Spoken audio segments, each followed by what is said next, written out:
And while a truck got stuck in the Banas River in Tonk of Rajasthan today, 2 people were rescued and 18 are still trapped as the water level suddenly increased. Rescue operations are currently underway. Heavy rain also affected normal life at many villages in Rajasthan. The Jaipur Met Office said heavy to very heavy rainfall will take place at many areas in eastern Rajasthan in the next 2 days.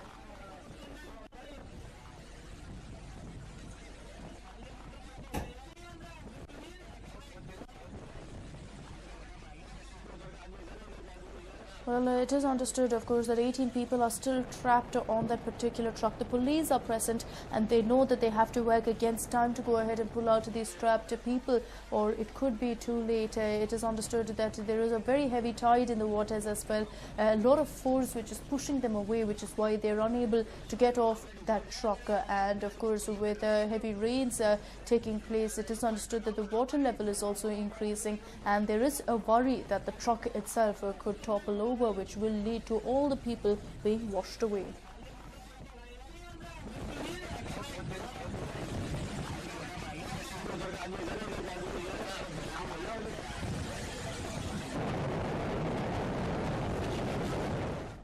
One of Bengaluru's top cops has now come under the Lokayukta scanner. The Lokayukta raided ACP Siddaramaya's residence in Bengaluru. Siddaramaya is the ACP of Hulsoor Gate Police Station. His farmhouse in Mysore was also raided. And well, definitely the Lokayukta targeting a high-profile police official there, ACP Siddaramaya, who is of course the Assistant Commissioner of the Hulsoor Gate Police Station, has come under the scanner of the Lokayukta. We understand that they have gone ahead and conducted raids at his residence here in Bengaluru as well as his farmhouse in Mysore. As of now, there's no word on whether the Lokayukta has found any incriminating evidence of him having any sort of illegal assets, of whether he has indulged in corruption. But no doubt this will be a big blow to the police department. ACP Siddaramaya is a man with a great reputation and a clean reputation at that, and his image will be dented, no doubt, if he is found guilty, if the Lokayukta does find any sort of evidence against him.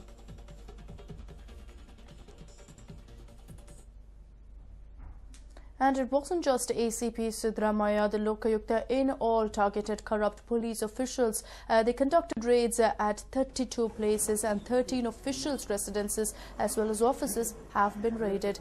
The raids are currently underway at Mysore, Bengaluru, Mandya, Shimoga, Hubli and Chitradurga. The Lokayukta raids are also underway in 2 different places in Bengaluru.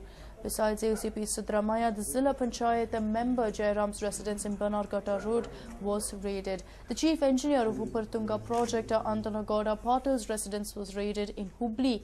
Andanagowda's relatives' residence was also raided here in Bengaluru.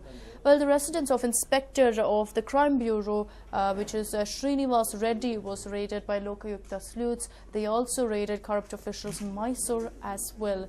Besides, of course, the farmhouse of ACP Siddaramaya, Lokayukta sleuths in Mysore raided the internal security DCP Sundar Raju's house.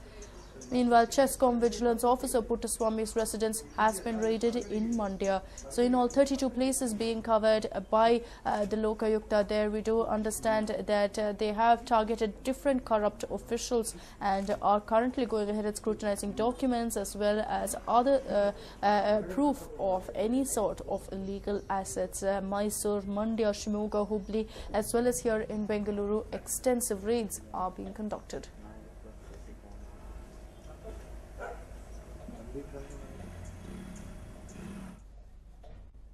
Moving on, let's take a look at the updates with regards to the Bagalkot borewell horror.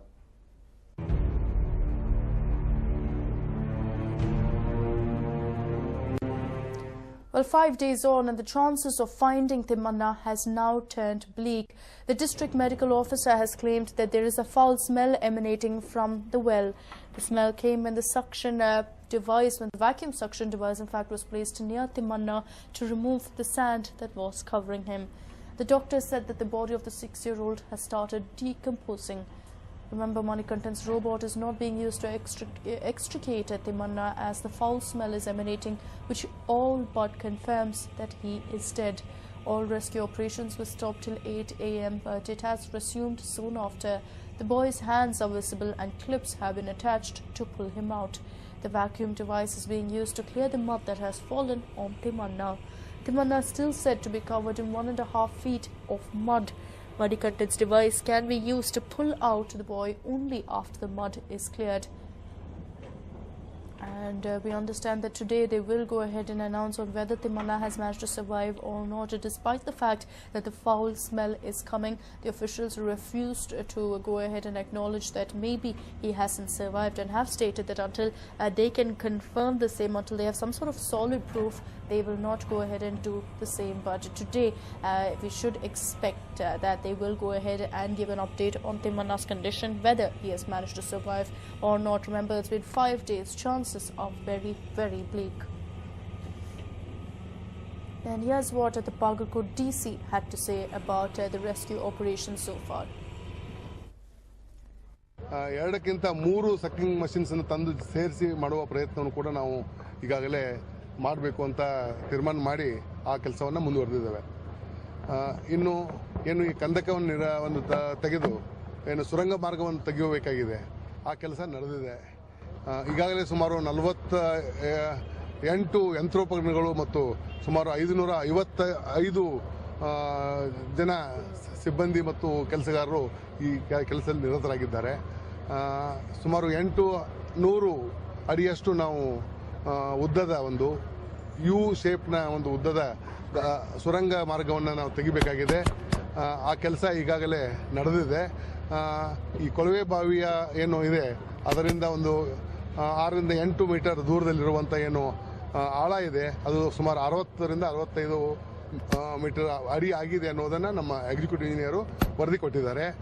ಇದಲ್ಲದೆ ಹಿಂದಿನ ಎಲ್ಲ ಲಂಘನೆಗಳಲ್ಲಿ ಕೂಡ ಪ್ರತ್ಯೇಕವಾದಂಥ ಒಂದು ಹಿತಾಚಿಗಳನ್ನು, JCBಗಳನ್ನು, ಟಿಪ್ಪರ್ಗಳನ್ನು ಹಚ್ಚಿ ಈ ಕೆಲಸ ಆದಷ್ಟು ಬೇಗ ತೀವ್ರಗೊಳಿಸುವ ದಿಕ್ಕಿನಲ್ಲಿ ಕಾರ್ಯಾಚರಣೆ ನಡೆದಿದೆ.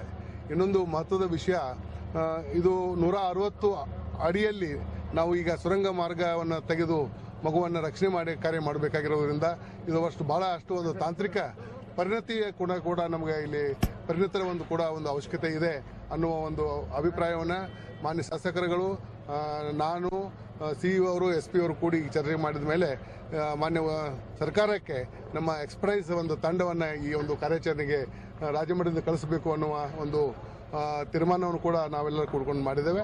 ಈ ವಿಷಯವಾಗಿ ಸನ್ಮಾನ್ಯ ಸಚಿವರ ಹತ್ರ ಕೂಡ ನಾವು ಈಗಾಗಲೇ ಮಾತನಾಡಿದ್ದೇವೆ. ಸನ್ಮಾನ್ಯ ಜಿಲ್ಲಾ ಉಸ್ತುವಾರಿ ಸಚಿವರು ಬೆಂಗಳೂರಲ್ಲಿದ್ದಾರೆ. ಈ ವಿಷಯವನ್ನು ಅಲ್ಲಿ ಪ್ರಸ್ತಾಪಿಸಿದ್ದಾರೆ. ವಿಶೇಷ ಒಂದು ಪರಿಣಿತರ ಒಂದು ತಾಂತ್ರಿಕ ತಂಡವನ್ನು ಬಂದಾಗ ಮಾತ್ರ ಇದು ಯಶಸ್ವಿಯಾಗಿ ನಾವು ಈ ಒಂದು ಕಾರ್ಯವನ್ನು ಮಾಡೋಕೆ ಸಾಧ್ಯವಾಗ್ತದೆ ಅನ್ನುವ ಒಂದು ತೀರ್ಮಾನಕ್ಕೆ ಬಂದು ಈ ಕೆಲಸವನ್ನು ನಾವು ಮಾಡಿದ್ದೇವೆ. And well, the fall of Timanna into an abandoned borewell in Bagalkot has once again showed the apathy of government officials. It has exposed to the gross negligence in implementing the guidelines issued a year ago to prevent such accidents. In an effort to crack down on open borewells that are yet to be fitted with a pump, Karnataka government has said it will take strict action against the rig companies and owners in such cases. A set of guidelines issued in 2012 which put the onus on the landowners and the drilling agency in such cases have been put into practice. But it has taken yet another tragedy for the government to put it into effect. Now here are the new guidelines that have been issued by the government following the tragic incident in Bagalkot. Department officials must obtain certification from geologists of the Mines and Geology Department before sinking the borewell for drinking water purposes. Engineers to pay for borewells dug without permission.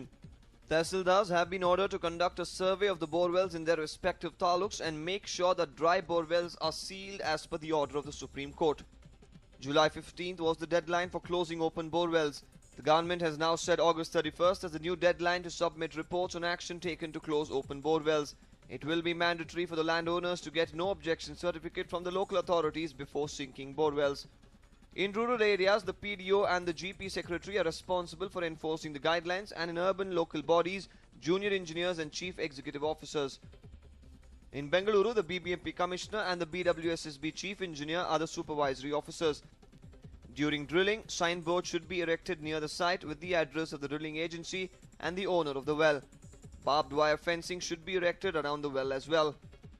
The driller has to put flags 50 meters around the point of drilling to avoid entry of people. After drilling, a cement platform should be constructed around the well casing. The drilling agency has to cap the well properly by welding steel plate, cover it with the drilled wet soil and fix thorny shrubs over the soil. But will these guidelines be implemented or will it remain on paper yet again? Every time it takes a death for officials to wake up. So have they learned their lesson at least now, or will they play the blame game after another tragedy? A News9 report. Moving on to some other news, Chief Minister Siddaramaiah has said that the cabinet will be expanded after the by-polls. But the Chief Minister has dealt a blow to Parameshwar, who was nursing hopes of becoming the Deputy CM. Parameshwar had said that he is hopeful of becoming the Deputy CM after his birthday celebrations yesterday. But today, Siddaramaiah has said that it is not wrong for people to dream or wish about anything. ಪ್ರತಿಯೊಬ್ಬರಿಗೂ ಬಯಕೆಗಳಿರ್ತವೆ. ತಪ್ಪೇನು ಬಯಕೆ ವ್ಯಕ್ತ ಮಾಡಿದ್ರೆ ಎಲ್ರಿಗೂ ಆಸೆಗಳಿರ್ತವೆ. ಆಸೆಗಳು ವ್ಯಕ್ತ ಮಾಡಿದ್ರೆ nothing wrong in that. And well, in a shocking incident, a salesman was shot in the head during a jewel heist in Chandigarh. The 38-year-old salesman, who was shot at by a robber at a jewellery shop in Sector 22 in broad daylight on Monday, was operated upon at the Fortis Hospital, where a bullet was removed from his brain. The police have announced a reward of 50,000 rupees to anyone who will provide vital clues about the robber who took away 3 trays of gold chain.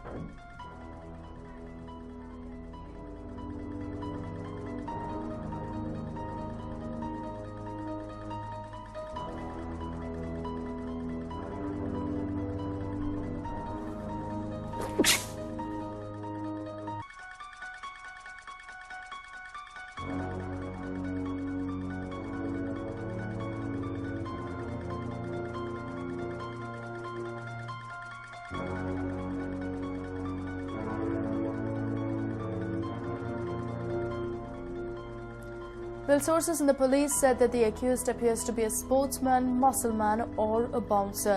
Going by statements of shopkeepers, the jewellery showroom heist seems to have been carefully planned. Owners of a shoe shop and a music store in the market told the police that the accused visited their shops disguised as customers 2 days before the incident on Saturday.